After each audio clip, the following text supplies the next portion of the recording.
মৃত্যুর সময় আমরা যারা ভক্তি করছি একটু মনোযোগ দিয়ে শুনলে ভালো আর কি।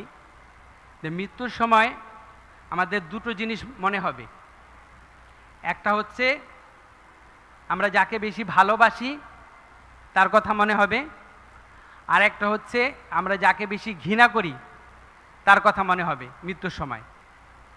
সুতরাং একটু আমাদের ভাবতে হবে যে আমরা যদি জড়জগতে কাউকে বেশি ভালোবাসি তাহলে সে সময় কৃষ্ণের কথা মনে হবে না, অথবা কাউকে যদি বেশি ঘৃণা করি, রাগ মানে করতে তাকার প্রতি আমরা বেশি আমাকে এরকম করেছো, তাহলে কিন্তু মৃত্যুর সময় আমাকে তার কথা মনে হবে।